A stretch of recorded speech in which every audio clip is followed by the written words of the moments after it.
Pac Shakur was embroiled in a feud between East Coast and West Coast rappers and was murdered in a drive-by shooting in 1996, leaving behind an influential musical legacy at the age of 25. Pac Shakur was an American rapper and actor who came to embody the 1990s gangster rap aesthetic, and who in death became an icon symbolizing noble struggle. He has sold 75 million albums to date, making him one of the top-selling artists of all time. A sensitive, precociously talented, and troubled soul, Pac was gunned down in Las Vegas on September 7, 1996, and died 6 days later. His murder has never been solved. Pac began his music career as a rebel with a cause to articulate the travails and injustices endured by many African Americans.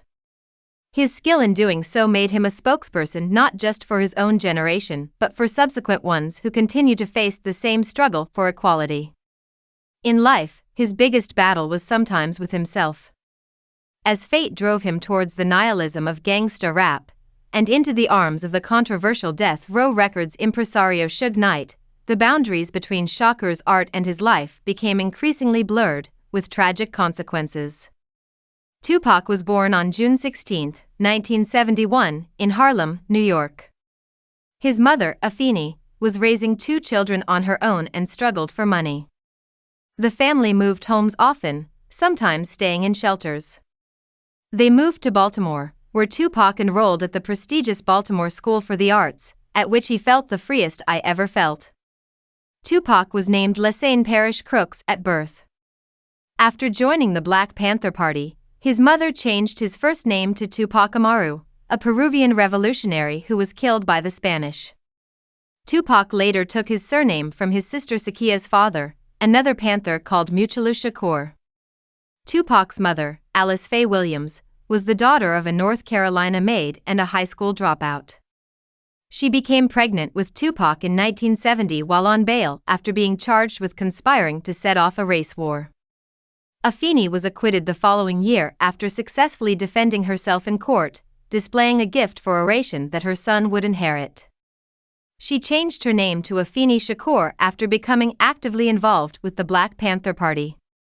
Afeni died in May 2016 at the age of 69. Tupac's father, Billy Garland, was also a Panther but lost contact with Afeni when Pac was 5 years old. The rapper would not see his father again until he was 23. "I thought my father was dead all my life," he told the writer Kevin Powell during an interview with Vibe magazine in 1996. "I felt I needed a daddy to show me the ropes and I didn't have one." Afeni gave birth to a daughter, Sakia, 2 years after Pac.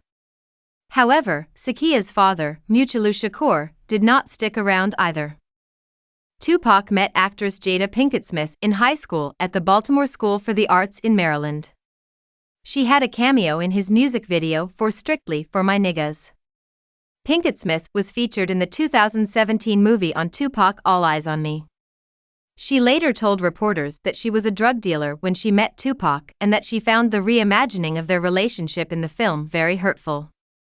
"It wasn't just about, oh, you have this cute girl and this cool guy, they must have been in this, nah, it wasn't that at all. It was about survival, and it had always been about survival between us," she said. Pac's Baltimore neighborhood was riven by crime, so the family moved to Marin City, California. It turned out to be a mean little ghetto, according to Robert Sam Anizan's comprehensive posthumous feature on Pac for Vanity Fair in 1997. It was in Marin City that Afeni succumbed to crack addiction, a drug her son, Pac, would sell on the same streets where his mother bought her supply. Pac's love for hip-hop would steer him away from a life of crime, for a while, at least. At 17, in the spring of 1989, he met an older white woman, Layla Steinberg, in a park.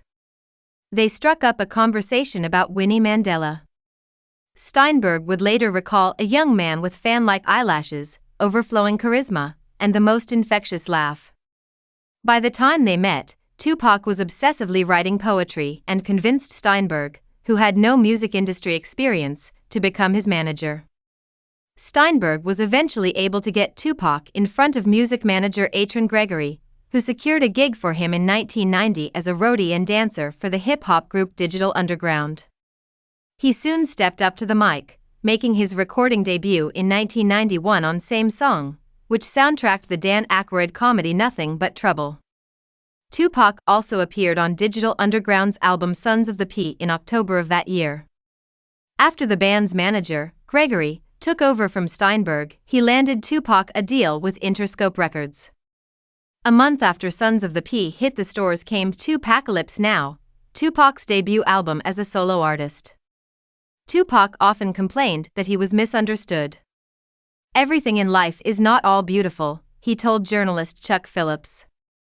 "There is lots of killing and drugs. To me, a perfect album talks about the hard stuff and the fun and caring staff. The thing that bothers me is that it seems like a lot of the sensitive stuff I write just goes unnoticed." In August 1992, Tupac was attacked by jealous youths in Marin City. He drew his pistol but dropped it in the melee. Someone picked it up, the gun fired, and a 6-year-old bystander, Huaid Walkerteal, fell down dead. While Tupac was not charged for Walkerteal's death, he was reportedly inconsolable. In 1995, Walkerteal's family brought a civil case against Tupac, but settled out of court after an unnamed record company, thought to have been Death Row, offered compensation of between $300,000 to $500,000. In October 1993, Tupac shot and wounded 2 white off-duty cops in Atlanta, one in the abdomen and one in the buttocks, after an altercation. However, the charges were dropped after it emerged in court that the policeman had been drinking, had initiated the incident, and that one of the officers had threatened Tupac with a stolen gun. The case illustrated the misrepresentation of African American males, and the attitude of some police toward them, which Tupac had been talking about in his music. What was portrayed as gun-toting gangster behavior by a lawless individual turned out to be an act of self-defense by a young man in fear of his life. All the while, Tupac's star continued to rise. Tupac did go to jail for 15 days in 1994 for assaulting the director Alan Hughes, who had fired him from the set of the movie Menace to Society for being disruptive. Before Tupac released his third album, there was more trouble. In November 1994, he was shot multiple times in the lobby of a Manhattan recording studio, Quad, by 2 young black men. Tupac believed his rap rival Biggie Smalls was behind the shooting, for which nobody has ever been charged. Smalls always denied he knew anything. In 2011, Dexter Isaac, a New York prisoner serving a life sentence for an unrelated crime, claimed he was paid to steal from Tupac by the artist manager and mogul James Henchman Rosemond, and shot the rapper during the robbery. In June 1996, Tupac released a diss track, Hit 'Em Up, aimed at Biggie Smalls and his label boss at Bad Boy Records, Sean Diddy Combs, ratcheting up the tension between East and West Coast rap. Their rivalry was fast becoming hip-hop's most famous and ugliest beef. Within 3 months, Tupac was murdered.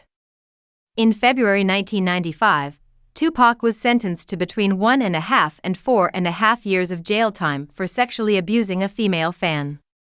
The case related to an incident that had taken place in Tupac's suite in the New York Parker Meridien Hotel in November 1993. Tupac maintained that he had not raped the girl, although he confessed to the Vibe magazine journalist Kevin Powell that he could have prevented others who were present in the suite at the time from doing so. "I had a job to protect her," he said, expressing his sorrow, "and I never showed up." While Tupac was in prison on rape charges, he was visited by Suge Knight, the notorious label boss of Death Row Records. Knight offered to post the $1.3 million bail Tupac needed to be released pending his appeal. The condition was that Tupac sign on to Death Row. Tupac duly signed. He was released from the high-security Dannemora facility in New York in October 1995.